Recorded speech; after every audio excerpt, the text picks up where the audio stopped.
بسم اللہ الرحمن الرحیم۔ فیفا ورلڈ کپ 2022 کے باعث قطر عالمی سطح پر توجہ کا مرکز بنا ہوا ہے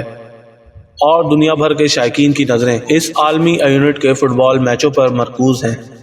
مسلمانوں کے لیے یہ ورلڈ کپ اس لحاظ سے دلچسپی کا باعث ہے کہ فٹ بال کی تاریخ میں فیفا ورلڈ کپ کا انعقاد پہلی بار ایک اسلامی ملک میں کیا گیا ہے، جس نے ثابت کر دیا ہے کہ فٹ بال پر صرف یورپ یا امریکہ کی اجارہ داری نہیں۔ فیفا ورلڈ کپ ہر 4 سال بعد دنیا کے ترقی یافتہ ممالک میں منعقد کیا جاتا ہے۔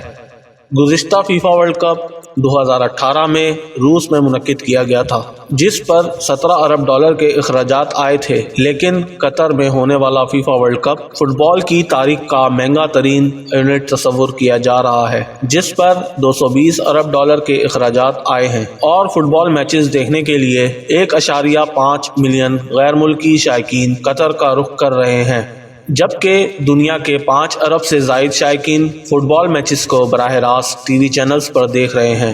ورلڈ کپ کے آغاز سے ایک روز قبل فیفا کے اطالوی نژاد صدر جیانی انفانتینو نے ایک پریس کانفرنس میں انسانی حقوق کی آڑ میں قطر پر یورپ کی تنقید کو منافقت قرار دیا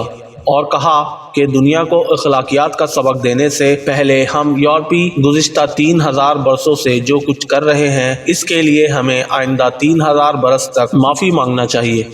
ورلڈ کپ کی افتتاحی تقریب بھی دیکھنے سے تعلق رکھتی تھی۔ اس موقع پر کراچی میں قطر کے قونصل جنرل محمد الانصاری نے اپنی رہائش گاہ پر ایک خصوصی تقریب کا انعقاد کیا، جہاں خلیجی ممالک کے قونصل جنرلز بھی موجود تھے اور میں نے ان کے ہمراہ فیفا ورلڈ کپ کی افتتاحی تقریب بڑے اسکرین پر دیکھی۔ افتتاحی تقریب کے آغاز پر قطر کے امیر کا اپنے والد کا ہاتھ چومنے سے میں بے حد متاثر ہوا، جس کے بعد تلاوت قرآن پاک سے فیفا ورلڈ کپ 2022 کا آغاز ہوا۔ اس طرح ایک اسلامی ملک کو فیفا ورلڈ کپ کی میزبانی کا شرف حاصل ہوا، جس کا افتتاح تلاوت قرآن پاک سے ہوا، جس نے دنیا بھر کے مسلمانوں کے سر فخر سے بلند کر دیے۔ افتتاحی تقریب کے موقع پر سعودی ولی عہد محمد بن سلمان اور دیگر خلیجی ممالک کے سربراہان کی شرکت نے عرب ممالک کی یکجہتی کو دنیا کے سامنے اجاگر کیا۔ افتتاحی تقریب میں ترکی کے صدر طیب اردوغان بھی موجود تھے۔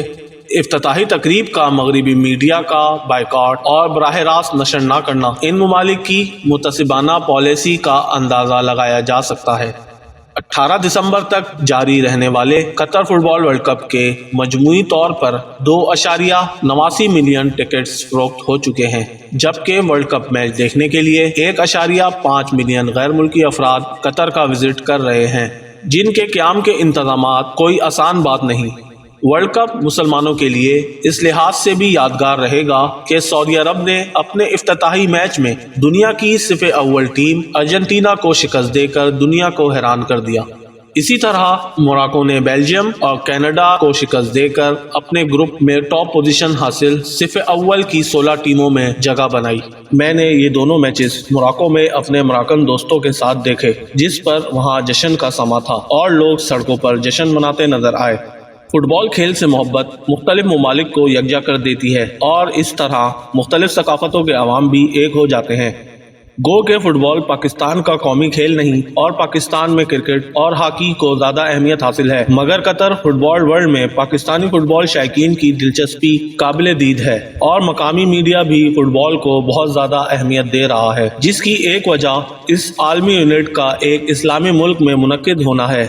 وقت آ گیا ہے کہ پاکستان میں کرکٹ اور ہاکی کے ساتھ ساتھ فٹ بال کے کھیل کو بھی فروغ دیا جائے۔ حالیہ فٹ بال ورلڈ کپ کو بہترین، منفرد اور مثالی تصور کیا جا رہا ہے۔ قطر نے دنیا کا سب سے بڑا اسپورٹس یونٹ اسلامی طرز پر کروا کر مسلمانوں کے سر فخر سے بلند کر دیے ہیں اور دنیا کو یہ پیغام دیا ہے کہ کھیلوں کے انعقاد کے لیے میوزک، شراب اور ناچ گانا ضروری نہیں، بلکہ اسے آپ اسلامی روایات کے اندر رہتے ہوئے بھی کامیاب بنا سکتے ہیں۔ فٹ بال اسٹیڈیم کے قریب مسجدوں سے آنے والی اذان کی آوازوں اور دیگر اسلامی روایات دنیا بھر میں دیکھی گئیں، جن سے متاثر ہو کر قطر میں آنے والے کئی غیر ملکی فٹ بال شائقین اسلام قبول کر چکے ہیں۔ قطر میں فیفا ورلڈ کپ کے انعقاد سے مغرب اور مغربی میڈیا کا مکروہ چہرہ بھی بے نقاب ہو گیا ہے کہ وہ کتنے متعصب ہیں اور اس بات سے خوش نہیں کہ ایک عرب ملک فیفا ورلڈ کپ کی میزبانی کرے۔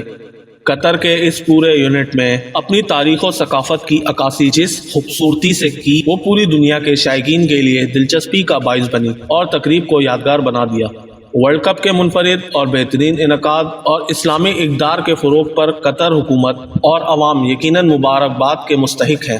جس سے عالمی فٹ بال کپ کو مغربی ممالک سے منسوب کرنے کی روایات کا خاتمہ ہوا ہے، اور قطر نے دنیا کے سب سے بڑے یونٹ کا انعقاد کر کے یہ بھی ثابت کر دیا ہے کہ کھیلوں میں نسلی اختلافات کی کوئی گنجائش نہیں۔ شکریہ۔